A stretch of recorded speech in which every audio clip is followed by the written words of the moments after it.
Kasako Media, tunaangazia maisha, tunaandika kesho.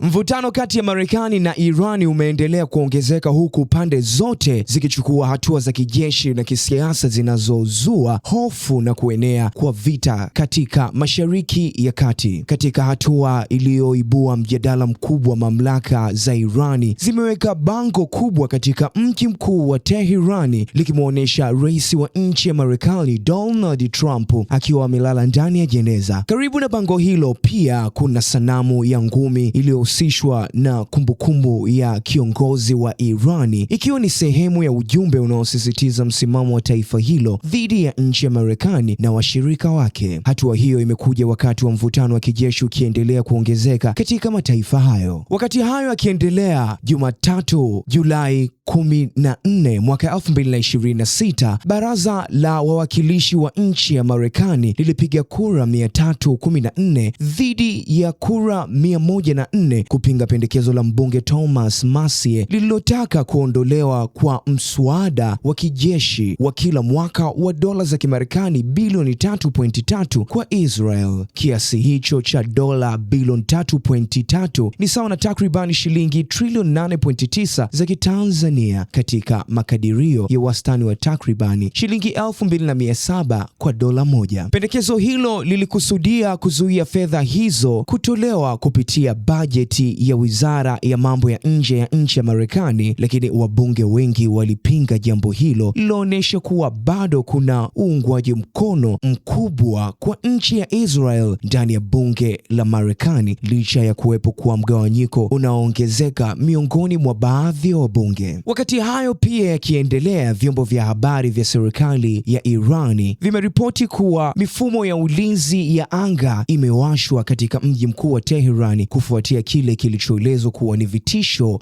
vya adui. Hatua hiyo imeonyesha kuwa vikosi vya ulinzi vya nchi ya Irani viko katika hali ya tahadhari ya juu kutokana na hofu ya mashambulizi mapya. Pia rais wa nchi ya Irani Masoud Pezeshkian, ambaye alichaguliwa katika uchaguzi wa urais uliofanyika Julai 5 mwaka 2024 na kuapishwa rasmi na kuwa rais Julai 30 mwaka 2024, amesema taifa lake litalinda kila sehemu ya ardhi na halitaruhusu jaribio lolote la kuligawa taifa hilo au kulidhoofisha taifa hilo. Pezeshkian alitoa kauli hiyo wakati wa hafla ya kuwaenzi viongozi wa nchi ya Irani, ambayo katika hafla hiyo ilihudhuriwa na viongozi waandamizi wa serikali, maafisa wa jeshi pamoja na mabalozi kutoka mataifa mbalimbali. Katika hotuba yake alisema majaribio ya kudhoofisha Irani yameshindwa na kwamba vikosi vya nchi hivyo vitaendelea kujibu tishio lolote litakalohatarisha usalama wa taifa hilo. Wakati hayo yakiendelea, kamati kuu ya jeshi la Marekani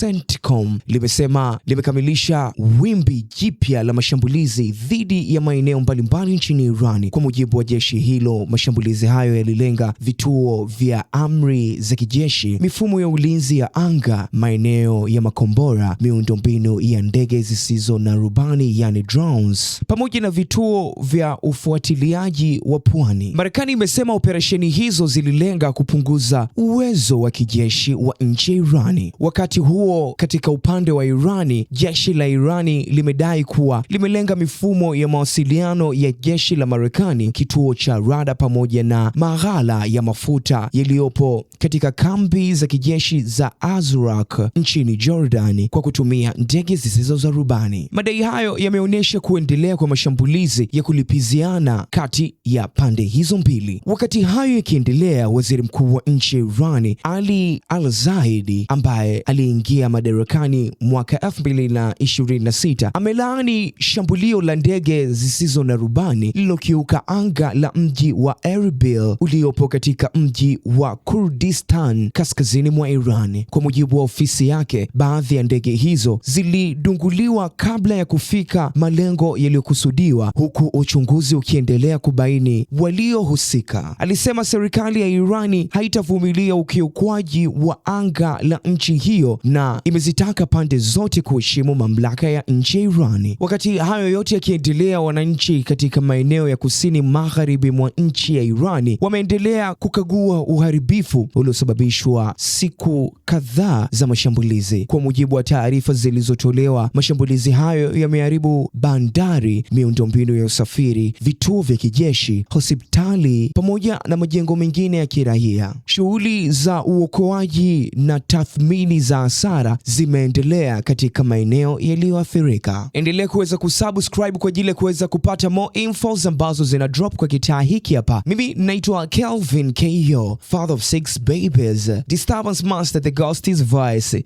Endelea kuweza kupoa hapa until saa 7 kwa ajili ya kuweza kujua what is real going on ndani ya Selfie ya Kasako Media. Kama ni moja kati ya mtu ambaye unapenda entertainment, lakini pia kama ni moja kati ya mtu ambaye unapenda issue nzima ya tumbea, basi poa na sisi baadaye uta link up na Kelvin Ko pamoja na Da Bonge pamoja na Presda Shax 24/7 kwa ajili ya kuweza kupata infos ambazo zina drop kwa pande entertainment. Ladies and gentlemen, big buzz and deals, until time nyingine, say what poa. Kasako Media, tunaangazia maisha, tunaandika kesho.